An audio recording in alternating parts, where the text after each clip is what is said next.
is not only is it going to feed you what you want, but then they have the ability to really shape things by, and that's what's kind of scary for me right now, in my opinion, is you're preventing me from seeing content that I want to see, that I voluntarily clicked, I want to see more of this content. And now you're trying to feed me content that I don't necessarily want because you're telling me that it's what's best for me. And it's, as an American, it's no, thank you. I will decide what is best for me. Yeah. Thank you very much. Sure. So getting back to the nature of this show, and the answer is yes. Here you are, a woman that has served our country, and you went on to a job, and now you're at this job, and you're looking at the alternative of becoming a whistleblower because that's the right thing to do. And all of a sudden that gives you a label. How hard was it to say yes to that? Or was it just an instant, this is the right thing to do and I'm doing it? I will say that it was something where, for me, I don't think it was a hard decision. And I talk about how from a very young age, I had what I refer to as a justice complex. I was a bit of a rabble rouser, even from the age of 10. One of the first stories in the book is about how I led a revolt against being forced to work in the cafeteria because I didn't eat the cafeteria food. So I didn't see why I should have to work in there. So, okay. And so for me, I think that was an easy choice. And just like, the theme, the answer is yes. For your podcast, when I was put in a position where either after I was a whistleblower, I almost became a dance teacher here in Austin, Texas. I was in a training program, doing an internship. And, I ended up in a family court situation where, unfortunately, I lost access to my daughter. And I had the choice of either continuing on to become a dance teacher, which was kind of what one path I could have taken, or I could have gone and become a full-time undercover journalist, which is what I ultimately decided to do. And even though, it's come with its own set of challenges, very brutal job, on the road all the time, sometimes in what could be dangerous situations. It's something that I've never regretted doing, just kind of plunging in head first. Yeah. So you go through the whistleblowing process. Now you find yourself over at Project Veritas undercover. Again, you had to say yes to something.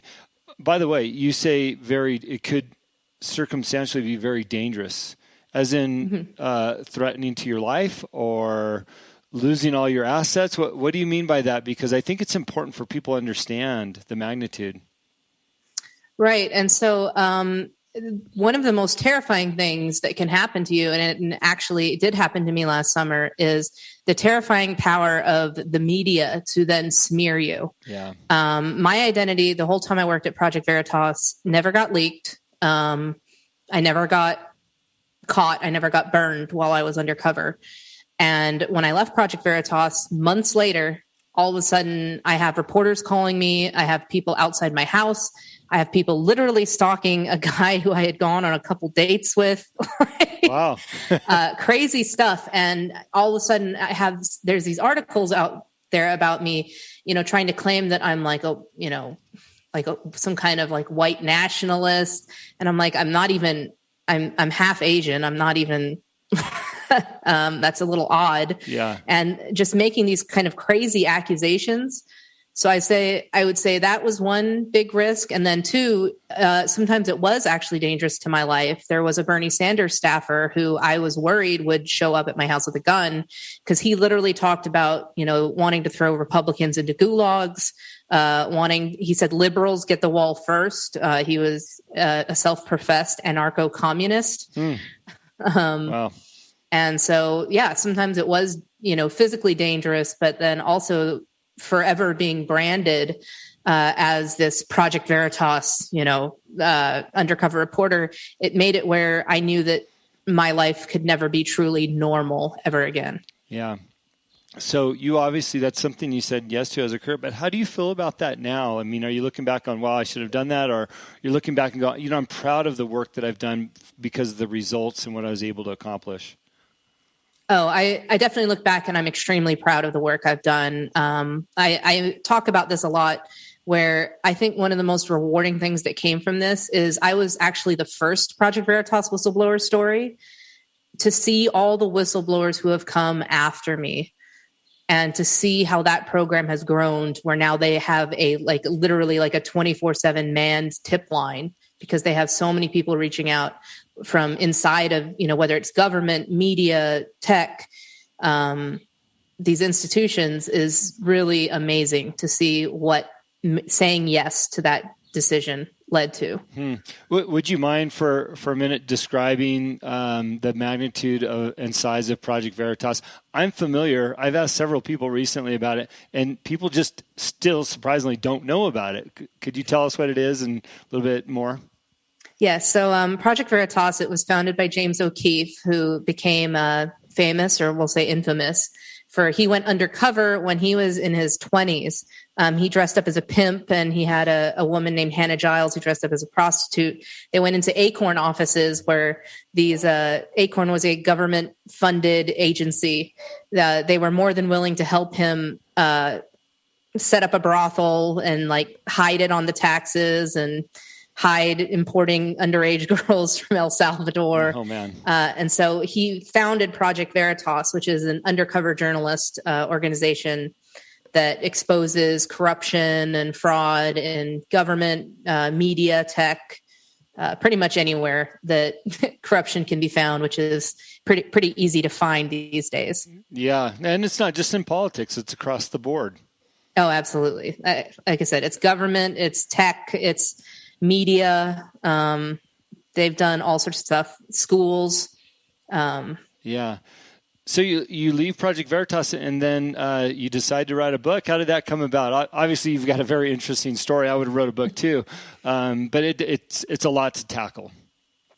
Yeah. So it kind of came about. The book actually started, I briefly touched on in this interview, and there's more about it in the book, the situation with my daughter where I lost access to her. So while I've been separated from her and I was working undercover, I started journaling because I wanted her to know what her mom was doing during that whole time and what kind of person I really was, rather than what she was being told. And once I left Project Veritas, I never intended to necessarily publish all these writings, but I had quite a bit stockpiled at that point. And then once the media thing happened, that was the turning point where I was like, you know what? I am not going to let these people tell my story. If anyone's going to tell my story, it's going to be me. And so decided to publish the book. It's wonderful. I mean, what better way to not only tell your story to your kids, for anybody, but also to get out your version so that we know both sides of it, right? Not just what we hear in the media or on Facebook. Right.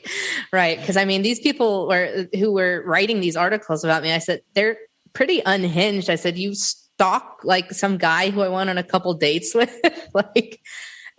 They want to act like I'm some kind of weird person. I said, I'm not the one who's sitting outside of, their house. Yeah. Talking to you on Zoom today and what I've seen, you're just a very normal person with an interesting background where you've done something spectacular for some companies and for a lot of people. How do we relate to social media, and what advice would you give us as it relates to social media and where we're headed in the future? So now there's a lot of discussion about, alternative platforms, kind of to the big ones that are out there. But I actually encourage people to not feel shoved into an echo chamber. I encourage people to stay on social media if they want to. Obviously, if you don't want that to be part of your life, then I think that there's very valid reasons for not wanting to do that as well. But for me, this has been a huge part of my life since my late teens. And so I would encourage people to just stay engaged and be willing to talk to people, even people who you don't necessarily agree with. Because I spent so much time undercover and I actually grew up in Hawaii, went to NYU, I've spent most of my life around people who I don't agree with. And I think that is, it ended up making me an effective undercover journalist. Mm-hmm. But B, more importantly, it made it to where I can have realistic conversations with people, regardless of where their belief system is. And I think that ultimately makes us a better society, being able to have honest discussions with each other. Isn't it amazing how there was a time where we could have honest conversations with people and it was productive and you could enjoy that conversation over a meal? Now you better be in the boxing ring if you're going to try to have a conversation about a difference of opinion for some reason. Oh yeah, it's gotten, and like I said, I think COVID made it so much worse because we weren't able to sit in person anymore. Like you said, you can't, with some places, restaurants still shut down. You can't sit down over a meal and have these conversations. And so you end up having them on Twitter and then you're reduced to 140 characters. And then of course it becomes about like these kind of pithy, vicious attacks back and forth. And so, it's a new world that we're living in and it's, got to adjust. Yeah. I really appreciate you sharing your story. What's next for you? Where are you taking this book? Are you going on tour? Are you writing a follow-up book? Are we going undercover somewhere? Where are you going? So right now we're focusing on, the book just came out on Tuesday. And so we're kind of focusing on that. If anyone wants me to come and speak at a local, going around to Republican clubs, but even if they're not a Republican, like I said, I'm more than happy to have these conversations because I think they're important social topics. And we may or may not be looking at possibly running for office in 2022, but we're considering it right now if the opportunity arises. I love it. Well, I appreciate your time to come on the show today. I wish you all the success in the world with your book. I noticed that you've got a link on your Instagram feed. I'll put that up in the show notes to get a copy of your book. Do you have a website as well? I do. It's kind of just a landing page for right now, CassandraSpencerTX.com, but it's a good way to sign up. And like I said, social media, I'm on pretty much any and every platform you can think of, I am on. So if you just find me on social media, that's probably the best way to keep up. I love it. Well, again, your link will be in my show notes for people to follow you. And again, thank you for being on the show.